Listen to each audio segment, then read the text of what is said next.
Grip strength, wrist strength, and forearm strength are some of the most underutilized parts of training. Today we're going to look at how to improve those to really improve your training and really all facets of grippy life. Let's hit it.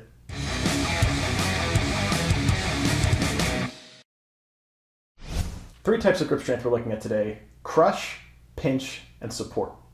Majority of your crush strength, so that's your ability to kind of crush something in your hand, doesn't really amount to much in most weight training exercises, so we're looking mostly at pinch and support.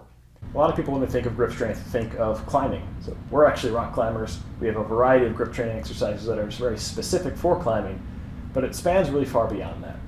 So think of when you're on the pull-up bar doing pull-ups, what's the most limiting factor, aside from being difficult in pull-ups, is your grip. People tend to really exhaust their hands and come down before their arms or lats get tired first. Same thing with powerlifting. If you are lifting heavy weights, you're somewhat limited, especially in something like a deadlift, by your ability to actually hold on to the weight. And there's facets of daily life: carrying groceries, opening a jar, holding onto a railing in a slippery environment. Really, there's a lot of uses for grip training that will benefit not only the athlete, but just every regular person throughout life. So first up, we're going to look at the farmer's carry. Farmer's carry is going to work predominantly our support grip. You can do this with a hex bar. So what we'll do with the hex bar is plate load it, really as much as you can comfortably carry for up to about a minute. Retract the scapula behind you, get a good firm grip on the handles. Try to keep your shoulders rigid so you're not bouncing the shoulders around. Be a good shoulder exercise as well. And just go for a walk. If you have a small space, limited space, it's okay to just pace back and forth in an oval. It's pretty much what I do down here. If you feel like it, go outside, take your hex bar for a walk. You can also do this with dumbbells. Again, be smart about the weight and be mindful with dumbbells as opposed to a hex bar that you may have different strength capacities on both hands. So you might find that you can have a 25-pounder on your right hand, a 22-pounder on your left. Try to keep them even to prevent developing imbalances between the two sides. If you have to drop one of them early, that's okay. Find the weight that works for the weakest hand and use that for both. Again, we're shooting for about a minute here, but if you can go for longer, go ahead. Next up, we're looking for the pinch carry. So this is very similar to the farmer's carry, however, we're working our pinch strength here. So for this, we'll need 2 plates. It can be weight plates, it can be actual dinner plates, anything you can squeeze together, ideally something that is weighted. You can use 5 pounds, 10 pounds. If you really feel ballsy, go up ahead from that. 10 pounds is probably realistically all you need, because remember, you need 2 of them to be able to pinch together. So the goal here, squeeze them, both sides, and continue your farmer's carry walk. Again, same thing, either go for a walk outside or just pace back and forth like a crazy person. Same thing I do in my house. Shoot for about a minute here. Remember, your grip is going to exhaust on one hand probably before the other. Be mindful of that, work it into your routine. All right, next we're doing a scapular pull-up here. So this is not a full pull-up, chin over the bar type of thing. We're actually doing a dead hang on the bar, but to kind of build in a couple extra muscle groups, really work our shoulders at the same time, because why not? We're doing a scapular pull-up version. So grab a bar, get your nice dead hang comfortably going here. Make sure your thumb is fully engaged around the pull-up bar and activate your lats, squeezing into shrug. Hold the shrug for a second or two and come back down. Because we're not doing the full pull-up here, you're not likely to exhaust your lats or exhaust the muscles you would in a normal pull-up. What we're going to do is exhaust the grip. This is a full, great support grip training, something that will obviously really help in a pull-up because we're doing a similar motion here. With the addition of the scapular component of this, we're also adding a little bit of a jolt that will simulate coming down, hopefully in a more controlled fashion in a pull-up, to add a little extra component to that support grip. Up next, we're moving into a little bit of the wrist and forearm. So now we have a wrist curl. You can do this in 2 directions. We'll have the reverse wrist curl and the standard wrist curl. So with this, go light and really build up over time. This is not something you want to just grab a 25-pounder or a 30-pounder if you're used to curling heavy. Grab something light, 10 pounds, 5 pounds, perfectly fine. You can even do this with a soup can if you are not very familiar with heavier weights or even weight training in general. Grab it, get your forearm supported on something. You can use a bench, a chair, a table. Make sure your wrist is extended in free space. So if you are resting your forearm on a bench, have that wrist extended over the bench so it's just kind of dangling there. And now lift up for the reverse wrist curl. Standard wrist curl, go ahead, flip it over so your forearm is facing upwards. Same concept, same motion here, just in a different direction. So extending the wrist beyond the level of your support.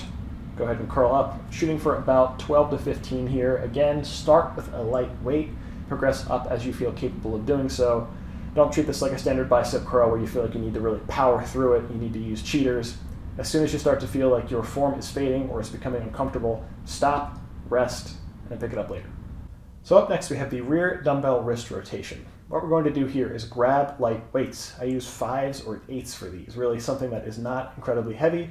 We're going to grab it by the bell of the dumbbell, so that top rubbery part or steel part if you have steel bells. You can do this with kettlebells. It's just a little bit more difficult because of the weight imbalance on those. It's heavier on the bottom than it is the top, but get creative with what you have available to you. We'll be standing with the dumbbells at our hips, tilting backwards. So you can see here we're using our forearms to really squeeze back, hold the extension for about half a second to a second, and come back. Really all we need here is about 12 reps. You'll feel this pretty quickly. Use the same weight you just had for the rear-facing exercise now for a standing dumbbell extension. Still grabbing the bells. We're going to hold them out in front of us, grabbing the bells from the top, and now tilting forward. So extending our wrists all the way up, showing the palm to the people in front of us, and tilting the bells forward. You don't really need to extend all the way back on this. The goal is not to try and make the whole thing completely straight. It should be on an angle, absolutely fine. Again, be very mindful with this that you are not uncomfortable in any way in your shoulder, in your elbow. If necessary, bring the weights down, hold your arms at about a 45-degree angle, and if necessary, drop the weight. So the next one you can do either seated or standing.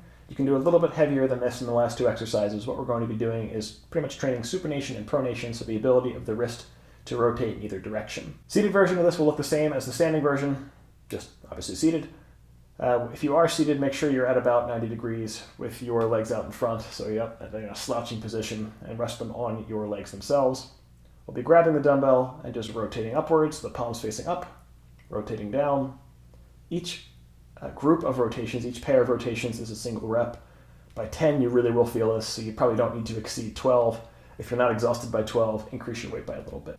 This last exercise we saved for last because it is the toughest. This kind of combines everything, crush, pinch, and support grip into one big powerful motion. This is the towel pull-up. Now, a smaller towel is easier here, a dish towel, as long as it is sturdy. Don't buy one of those cheapo ones and then have it just tear in half as you're pulling. Make sure you have a sturdy pull-up bar, of course, and drape it over the top. Now we're using a regular bath towel here for a little bit of extra heft. This does make it more difficult as you have more to actually crush into here. Be mindful that you will not be able to do as many pull-ups in this. The goal is really for the grip to fail before the pull-up fails in terms of what we are focusing on. So if you're capable of doing it, again, remember a smaller towel will be a little bit easier. Get that tight grip, do your pull-up, come down, reset, do another pull-up. Reset, do as many pull-ups as you can with that reset in between each time. So you don't really need to come down to a dead hang, come down, touch your feet to the ground, regrip a towel as necessary because you don't want to slip, pull a finger here. The goal is not to get as many pull-ups as you can. The goal, again, is to work the grip. So there you have it. You can work these tips in really throughout any training day. Works great for arm days if your arms aren't already exhausted, but any day is really good to fit it in. 2 to 3 times a week, more than enough, but don't neglect the grip. Thank you guys for watching. Please remember to like, subscribe, leave a thumbs up, comment down below any other good YouTube jazz. No matter where you are in your fitness journey, you'll always fit in with us. Thanks. We'll see you next time.